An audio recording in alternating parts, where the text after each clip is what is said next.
ఇంట్లో మనం పెంచుకునే మొక్కల్ని ఎంత ఇష్టంగా చూసుకుంటామో అవి సరిగ్గా రాకపోతే మాత్రం చాలా ఫీల్ అయిపోతూ ఉంటాము. మీరు మొక్కలకి కేర్ ఎలా తీసుకుంటారో కామెంట్ చేసి చెప్పండి నాకు. ఎప్పుడైనా ఒక్కొక్కసారి బనానాస్ బాగా మిగిలిముగ్గిపోయి పాడైపోయి ఉంటాయి కదా, పాడైపోయిన బనానాస్ ని పాడేయకుండా మీరేం చేస్తారో కామెంట్ చేయండి.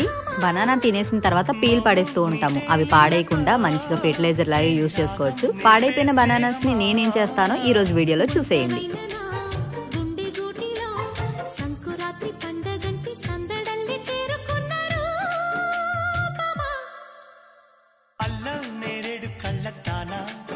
ప్రేమ వల్ల పడ్డానే పిల్లదానా.